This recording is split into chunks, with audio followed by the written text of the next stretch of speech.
You have never won an argument in your life. Not one. And neither has anyone else. So ask yourself one thing. Honestly, every argument you've won, did the other man actually change, or did he just go quiet and wait? You know the answer. And that answer has been costing you for years. Think of the last argument you definitively won.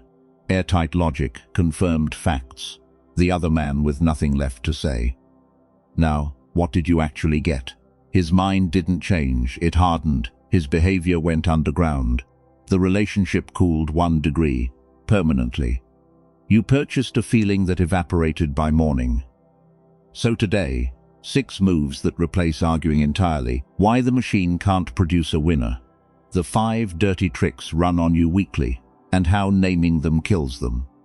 Question judo, the concession trap, the audience game. And last, the move feels most like losing and wins the most, proven by the most mocked commander in Roman history. Stay to the end. That's the move they laughed at, right up until it worked. Here's the truth that separates the men who hold power from the men who hold grudges. Arguments are unwinnable by design, not sometimes structurally. The format itself, 2 positions colliding until one submits, is a machine that produces losers on both sides and hands the real prize, the outcome, to whoever was smart enough to stay out of the machine. And yet you keep climbing in every week, at work, at home, online, because nobody ever taught you the alternative. There is one. It's older than you think, and the man who proved it was the most mocked commander in Roman history. Machiavelli tells the story in his discourses.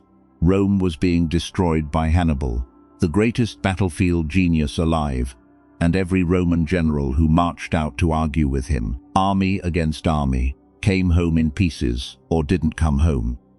Then command passed to Fabius, who did the unthinkable. He refused battle. He shadowed Hannibal, cut his supplies, took the small profitable exchanges, and declined. Again and again, the great collision Hannibal was begging for. Rome mocked him for it. They called him the delayer as an insult.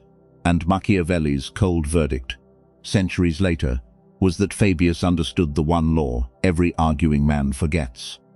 When your enemy wants the fight, his wanting is itself the reason to refuse it. The insult became an honor. The delayer saved Rome, and the generals who gave Hannibal his collisions fertilized the fields of Cannae.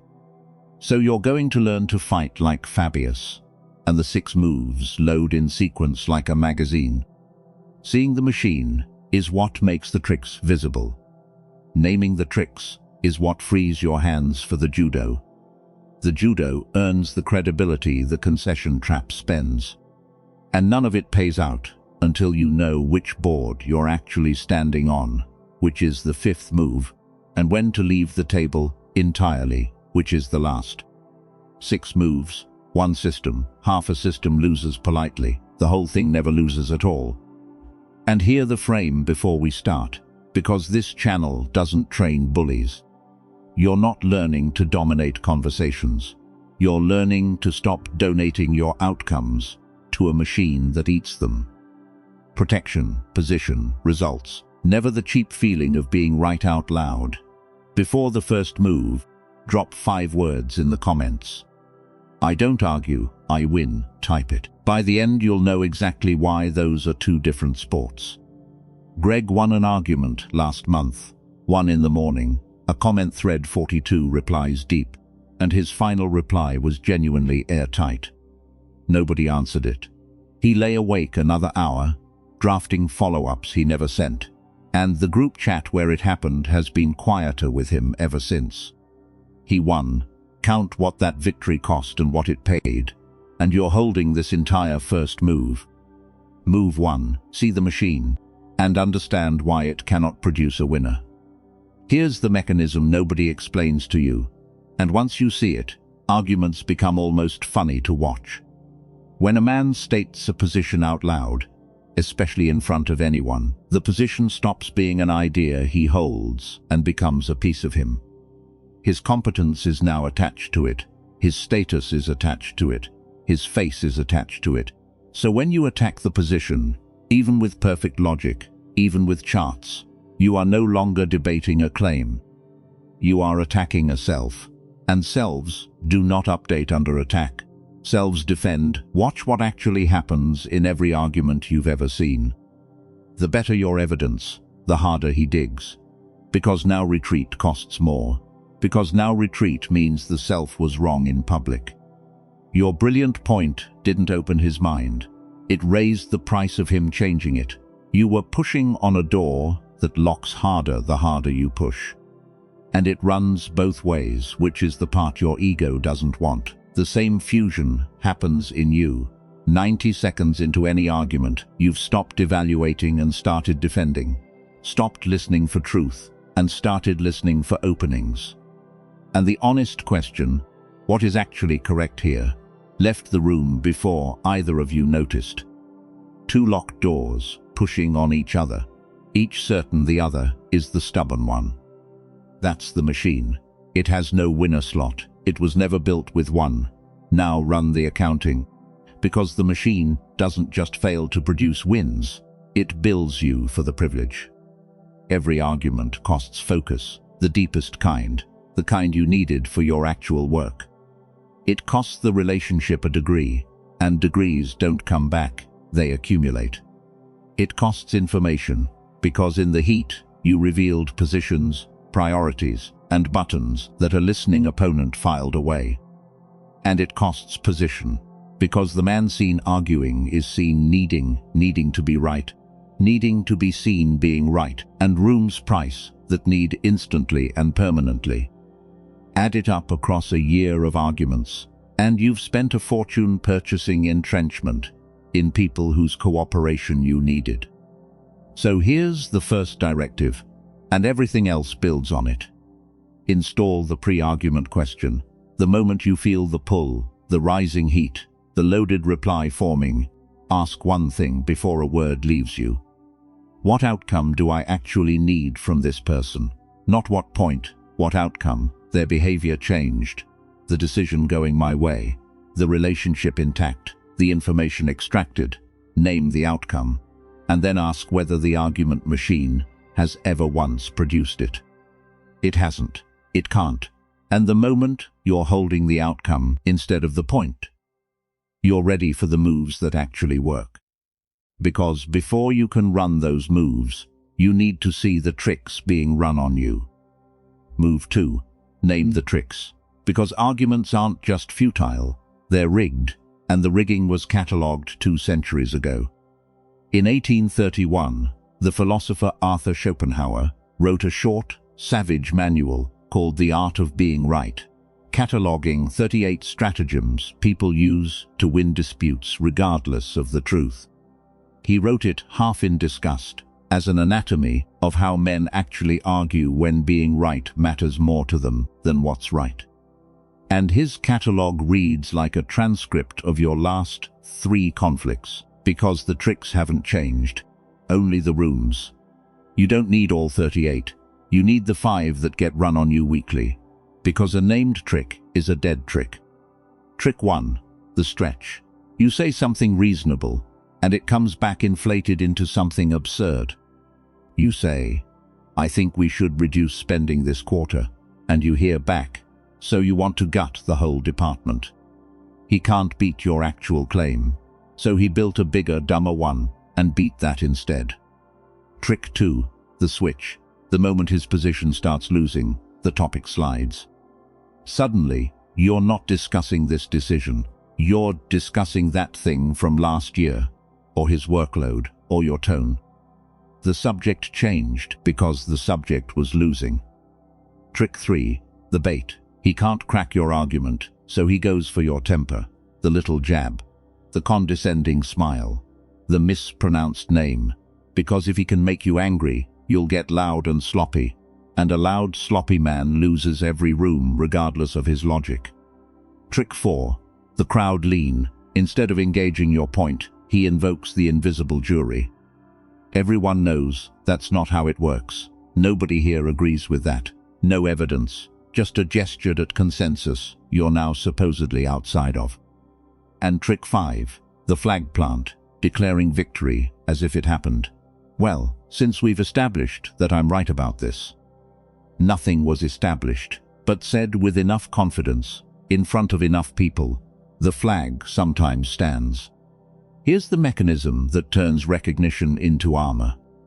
Every one of these tricks works only in the dark, only while it's unnamed, because each one depends on the room, and you processing it as legitimate argument. The counter, therefore, is never to fight the trick.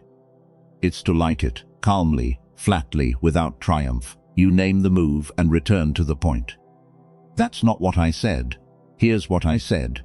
That's a different topic. Let's finish this one. I notice we've moved from my argument to my character. Interesting. But let's stay on the question. Each naming does two things at once. It kills the trick, because tricks can't survive being watched. And it costs the tricker in front of everyone present, because the room just saw the mechanics. And a man caught running mechanics loses more status than any argument could have won him. So here's the second directive. Learn the 5 by name: stretch, switch, bait, crowd, flag, and for the next 2 weeks, just spot them. In meetings, at dinner, in comment sections, watch the tricks fly and name them silently. You'll be stunned how much of what you called disagreement was choreography. And once you can see the choreography, you're ready to stop dancing entirely. Because the man who never argues still has to engage. Here's how. Move 3. Question judo, the replacement for assertion, and the single highest leverage change you can make to how you handle disagreement. Here's the problem with statements, even brilliant ones. A statement is a wall, and walls invite pushing. We established that in move 1. But a question is a door. And here's what nobody tells you about doors. The man who asks the questions controls the room, because the asker sets the direction, the burden, and the pace, while the answerer works. Watch any real interrogation of ideas, a great negotiator, a great lawyer, a great buyer. They barely assert anything, they ask. And the other side's position either survives the questions or dismantles itself in public, and either way, no identity was attacked, no door was locked, and no fingerprints were left. Here's how the judo works in practice. Someone drops a position you know is wrong, the arguing man attacks it, and the door locks. You do the opposite. You get curious, genuinely, visibly curious, and you ask the load-bearing question. Walk me through how that handles the cost problem. Interesting. What would that look like in the 3rd month? Help me understand what happens if the client says no. Notice what each question does. It accepts nothing and attacks nothing.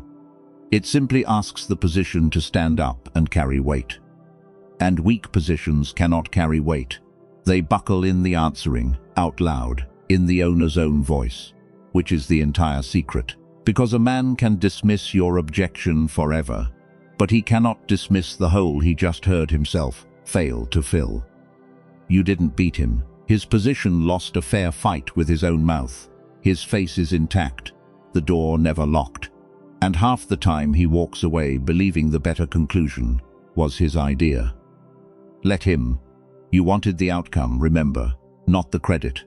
The credit is the fee you pay for the outcome, and it's the best bargain in human affairs.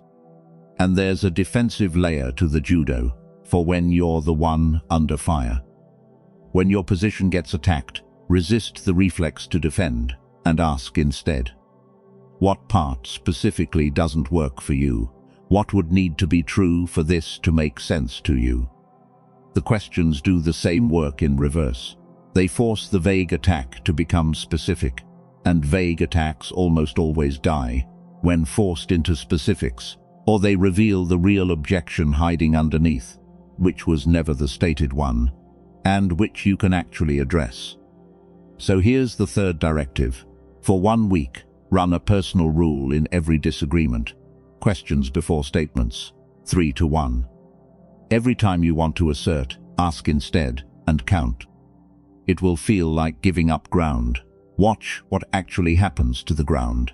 The asker ends up holding all of it, because he spent the conversation learning while everyone else spent it defending.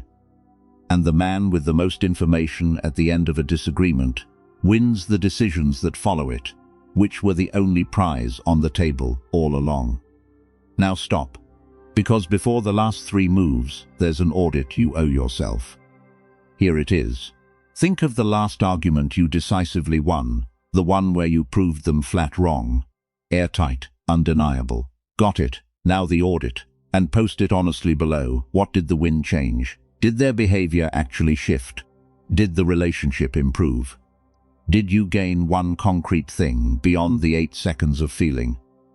Write down what winning actually purchased, because, for most men, run honestly, the answer is nothing, at a real cost. And seeing that in your own handwriting changes you faster than this whole video. And then the fight starter. Take a side. Is there any argument, ever, actually worth having? The full collision, positions locked winner, takes nothing. Or is every single one a trap with better exits available? I have my answer. The comments are for yours. My stake, before the trap. I think winning arguments is the most expensive hobby a man can keep. Cheaper than a boat, only in money. And the men who quit the hobby don't get weaker.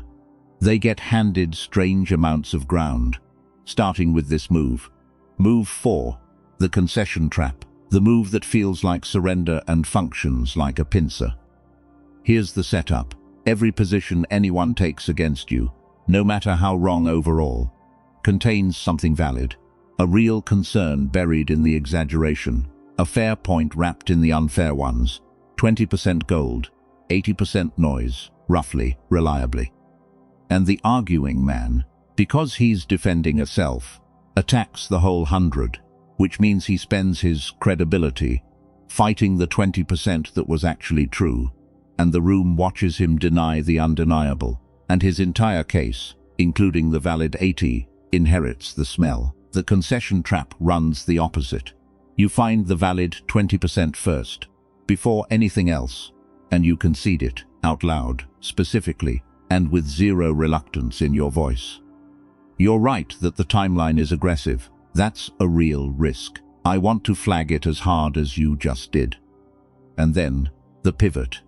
And that's exactly why the rest of this has to be tight. So let's look at the part I think doesn't hold. Watch what the concession just did, because it did 4 things in one breath. It disarmed him, because he loaded for total war, and you agreed with his best shot, and there's no script for that.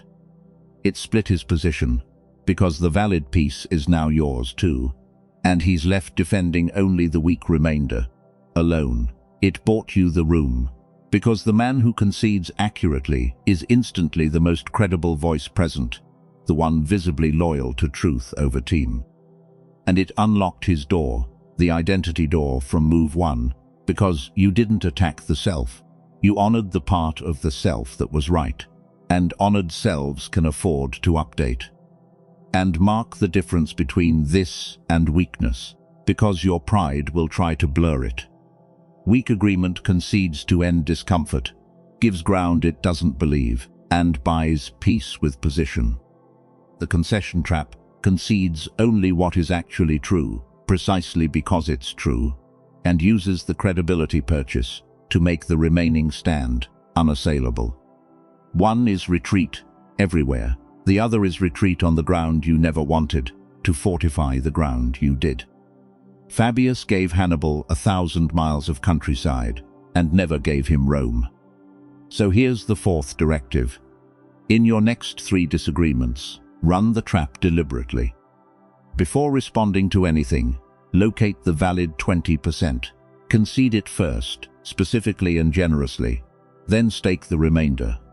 Track what happens to the temperature, to the room, and to the outcome. Most men report the same strange result. The argument they prepared for never occurs. There was nothing left standing to argue with. But every move so far assumes the fight is about the person across from you. The move 5, the audience game, the real board, and almost nobody knows they're standing on it. Here's the reframe. that changes every public disagreement you'll ever have. In any exchange with witnesses, the meeting, the dinner table, the thread, the person you're talking to is almost never the person you're actually playing. He's locked. We established that in move 1. His door bolts harder with every point you land. But the watchers aren't locked. The colleagues around the table, the family pretending not to listen, the 100 silent readers for every loud commenter.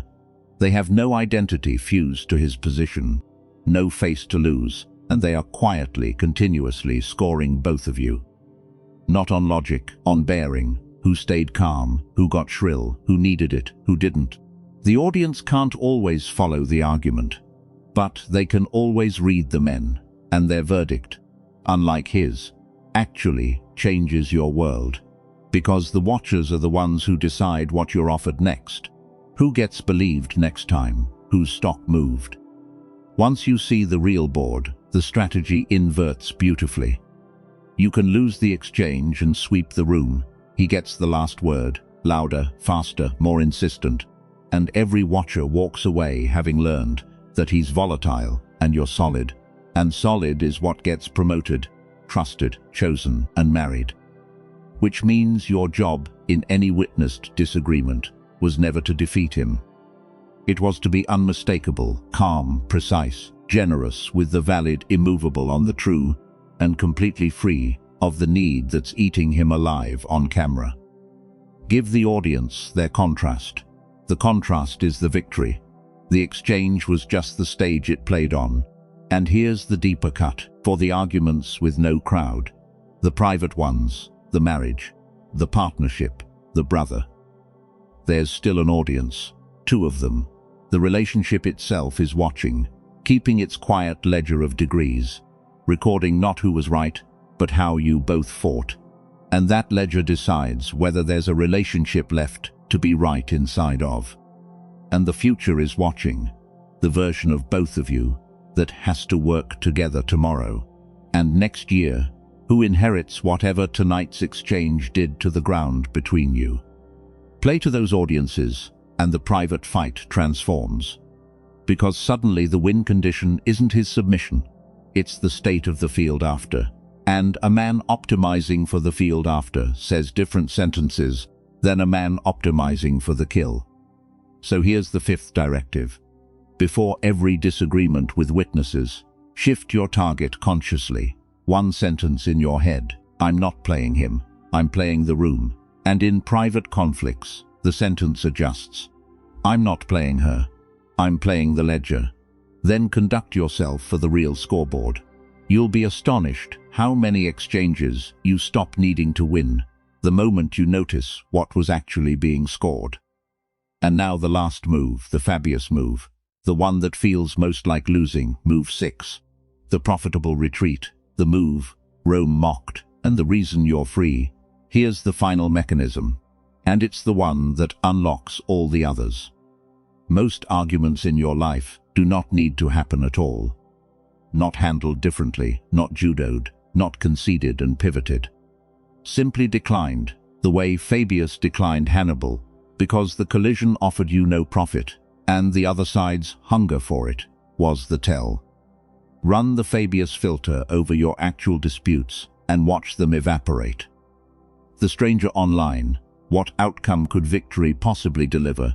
There is none, decline. The provocateur at the dinner, he wants the collision, his wanting is the reason, decline. The colleague relitigating the decided decision, the settled family fight in its 14th year, the ideological trench war, where no one has moved since the beginning, no profit anywhere on the field, decline, decline, decline. Machiavelli's law from the discourses, in one line, fight only where winning pays, and where it doesn't, refuse the battlefield entirely, and let the enemy exhaust himself, holding ground you never wanted.